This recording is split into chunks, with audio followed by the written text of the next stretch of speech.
Olá pessoal!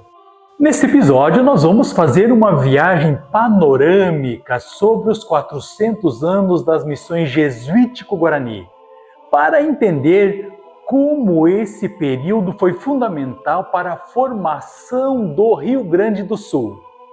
Por favor, Matilde, assuma o comando do episódio. Olá, professor Antônio, tudo bem por aí? Olha só, para nos guiar nessa viagem histórica, nós convidamos a professora Nadir. Seja bem-vinda, professora. A senhora poderia, então, se apresentar para nós antes de começarmos aqui o tema do episódio? Eu sou professora Nadir Lourdes Damiani, sou mestre em História Ibero-Americana pela Unicinos de São Leopoldo e trabalho na URI de Santo Ângelo.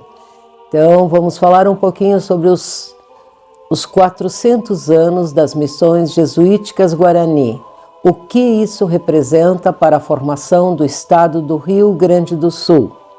Mas antes de falarmos exatamente sobre as missões no Rio Grande do Sul, eu acredito que a gente deva contextualizar um pouquinho para entender o objetivo, o porquê e os interessados das reduções jesuíticas Guarani, não só no que hoje é o estado do Rio Grande do Sul, mas o que hoje é província de Misiones, de Corrientes, departamento de Itapúa, Paraguai e Argentina, entre outros locais. Mas, professora, antes de a gente falar especificamente das missões do Rio Grande do Sul, que contexto histórico é necessário entender para chegar até elas?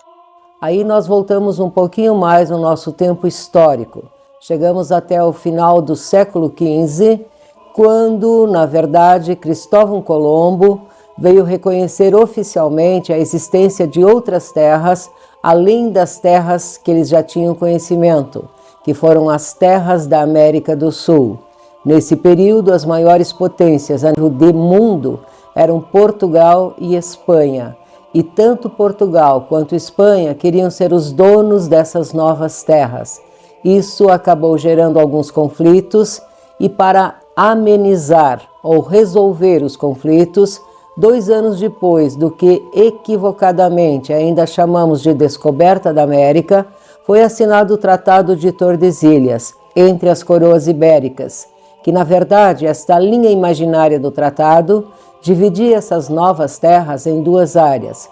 Uma seria a portuguesa e a outra seria da Espanha, o que esta linha nunca foi respeitada, nem por um e nem por outro. Então, nesse quesito de tomar posse ou de garantir a posse das terras, havia o interesse de colonizar essas terras com europeus. Já no início do século XVI, surge um novo problema da Igreja Católica, o surgimento de uma nova religião trazida por Martim Lutero, que foi o protestantismo.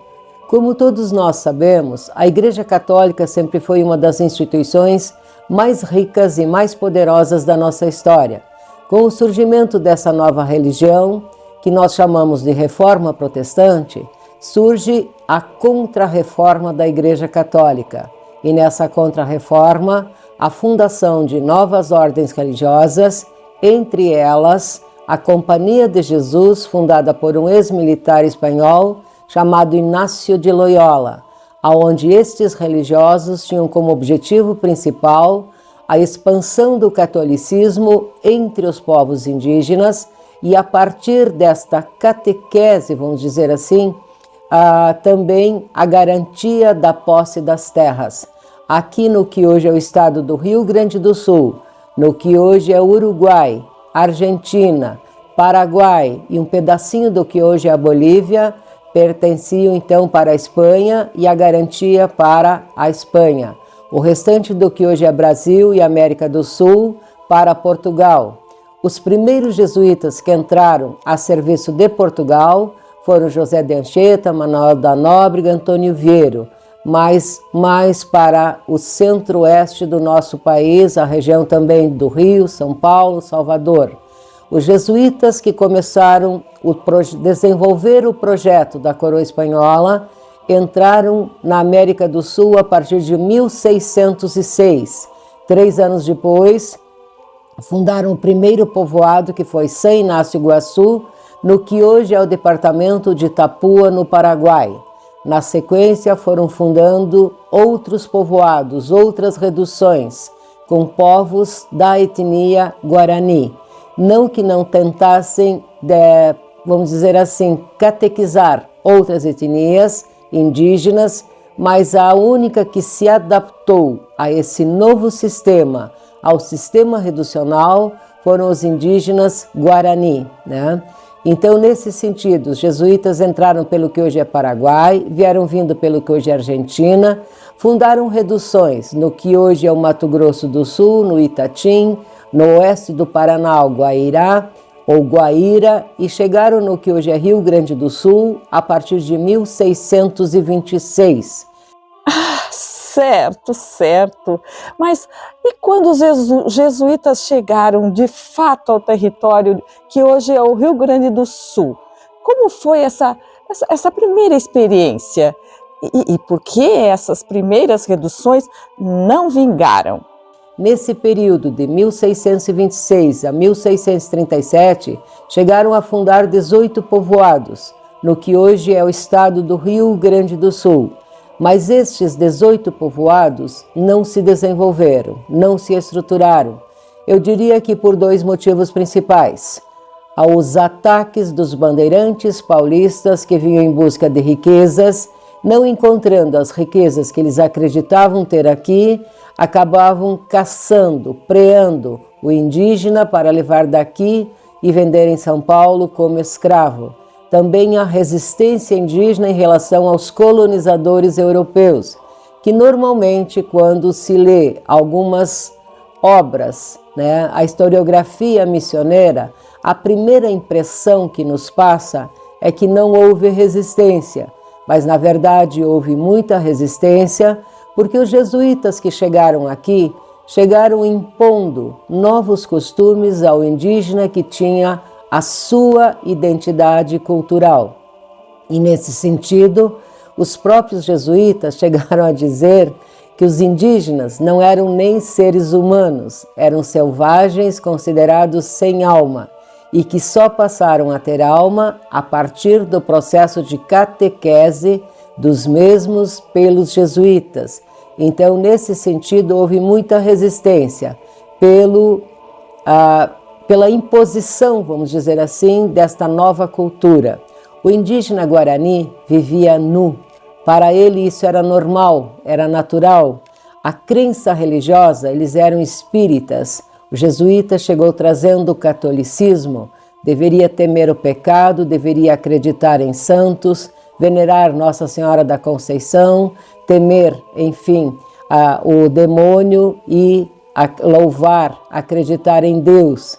Também um problema que foi bastante difícil de enfrentar foi a resistência dos caciques Guarani, porque eles eram poligâmicos. E esta poligamia dos caciques, para eles, para os caciques, simbolizava poder. Para os jesuítas, simbolizava pecado mortal. Então houve uma resistência muito grande no processo inicial. Mas como um antropólogo que eu tive o prazer de trabalhar 10 anos com ele, Dr. Bartomeu Meliá, hoje já falecido, o Guarani acabou se deixando reduzir porque ele também percebeu que entre os encomendeiros espanhóis que massacravam o indígena para trabalhar nas suas encomendas como escravos, entre os bandeirantes paulistas que massacravam os indígenas para vendê-los como escravos, e ainda tinha uma terceira frente inimiga dos indígenas da etnia do Charrua, do Minuano, do Gnoa, entre outras etnias indígenas, Então, diante disso, o Guarani percebeu no jesuíta uma forma de sobrevivência, e por quase 1,5 séculos Estes indígenas reduzidos, como nós chamamos, eles tiveram, vamos dizer assim, uma certa liberdade, não total, mas uma certa liberdade e uma forma de sobreviver, porque se ele reduzido, ele estava com uma certa proteção, né? Então, nesse sentido, os jesuítas que entraram aqui, no processo inicial da formação de reduções no Rio Grande do Sul, fundaram 18 em 11 anos de trabalho, mas nenhuma destas 18 reduções se desenvolveu, se estruturou, pelos motivos que eu já falei, né? A resistência indígena e os ataques dos bandeirantes paulistas. Mas deste primeiro momento para o Rio Grande do Sul, sobrou o gado bovino, que foi trazido para cá por um jesuíta chamado Cristóvão de Mendonça, conhecido como o primeiro tropeiro do Rio Grande do Sul. Esse gado foi distribuído entre os povoados já fundados, mas em 1641 teve uma batalha que se chamou Batalha de Embororé, a qual os bandeirantes paulistas foram derrotados pelos Guarani, mas os bandeirantes já tinham destruído todos os povoados. Este gado que ficou por aí, porque os jesuítas fugiram daqui, passando para o lado de lá do Rio Uruguai, onde hoje é território argentino, e esse gado se multiplicou, deu origem ao que nós trabalhamos como vacarias. Vacaria do mar, vacaria dos pinhais, vacaria da serra. A vacaria ou as vacarias era a criação do gado bovino sem o controle do homem. Gado solto, gado chucro, gado selvagem. Ah, certo, entendi. Mas o que fez com que os jesuítas retornassem mais tarde para o Rio Grande do Sul, já que tinham sido obrigados a se retirar? E foi o gado das vacarias o principal motivo que fez com que os jesuítas que tinham fugido daqui retornassem para o que hoje é o estado do Rio Grande do Sul, a pedido do rei da Espanha, para formar os sete povos das missões, que juntamente com os outros povoados que hoje, pela nova divisão territorial, estão no Paraguai, na Argentina, formavam um conjunto de 30 reduções, que se estruturaram, se desenvolveram, se tornaram autossuficientes e independentes. E depois foi essa autossuficiência, essa independência, um dos principais motivos da sua decadência, porque o rei da Espanha, com muito medo que os padres jesuítas estivessem criando uma nação independente dentro da nação espanhola, resolveram não fundar novos povoados, novas reduções. E até em relação ao termo redução, que eu uso muito, né, seria no sentido de reduzir para aculturar, ou reconduzir por um novo caminho, pelo caminho da fé cristã. Então, esses povoados nunca ultrapassavam a 7.000 habitantes em cada um. E até nesse sentido, a organização desse espaço, a distribuição espacial de cada redução, a planta base, vamos dizer assim, vinha pronta da Espanha. A igreja era a principal construção. Em frente à igreja, uma praça que tinha uma função social. Normalmente, de frente para a igreja, do outro lado da praça, o cabildo. No entorno da praça, na forma de que nós chamamos de sistema damero ou sistema de grelha, as casas das famílias Guarani. De um dos lados da igreja ficavam o cemitério e a casa das viúvas. No outro lado, o pátio do colégio, das oficinas, e para trás da igreja, a quinta. Todos os povoados tinham essa mesma organização espacial. Também no sistema administrativo funcionava com um conselho de caciques guarani liderados por um dos padres jesuítas, né? Que os jesuítas perceberam que sem a ajuda dos caciques guarani jamais eles conseguiriam administrar uma redução. Esse modelo de missões funcionou por muito tempo, mas o que provocou o fim delas? A decadência desses povoados começa com o Tratado de Madrid, 1750, logo em seguida a Guerra Guaranítica, depois a expulsão dos jesuítas e a decadência dos povoados. O rei da Espanha percebeu que o Tratado de Madrid tinha sido um negócio equivocado, porque ele não recebeu o que ele imaginou receber, anular o Tratado de Madrid, mas com a expulsão dos jesuítas e a contratação de padres franciscanos, a reestruturação das reduções não teve nenhum sucesso. Os indígenas Guarani que não foram mortos durante a Guerra Guaranítica, muitos deles foram para Assunção, para Buenos Aires. Um grupo que era da redução de San Angel Custódio fundou um povoado que hoje é o município de Gravataí, próximo a Porto Alegre, até porque esses indígenas eram uma mão de obra especializada como ninguém tinha em lugar algum. E essas missões hoje, ou reduções, muitas delas se tornaram patrimônio histórico-cultural da humanidade. No que hoje é a Argentina, nós temos 4 patrimônios mundiais, no que hoje é o Paraguai, 2 patrimônios mundiais, e no que hoje é Brasil ou Rio Grande do Sul, um patrimônio cultural mundial, que são as ruínas de São Miguel. Então, desse período, nós podemos, para nós, gaúchos, podemos afirmar sem sombra de dúvida que a formação territorial, econômica, política, social do que hoje é o nosso Estado começa no período das reduções. A nossa formação é platina e não é formação lusa, porque os lusos entraram no que hoje é o Rio Grande do Sul, 1735, quando fundaram o Forte de Jesus Maria José, que deu origem ao que hoje é o município de Rio Grande. Então, mais uma vez, eu afirmo que a formação do Rio Grande do Sul é platina.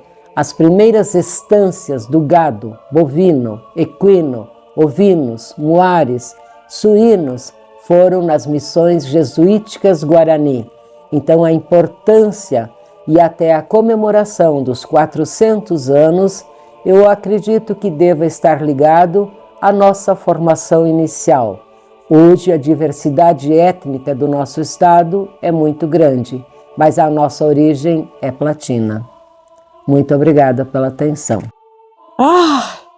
Fantástico, fantástica a apresentação desse conhecimento que a senhora tem, professora Nadir. Muito obrigada por compartilhar com a gente. Nós agradecemos a professora Nadir pela aula e por nos ajudar a entender por que esses 400 anos são tão importantes para a nossa identidade gaúcha e mais que isso, sul-americana. Até o próximo episódio, Água de EVT. Obrigado!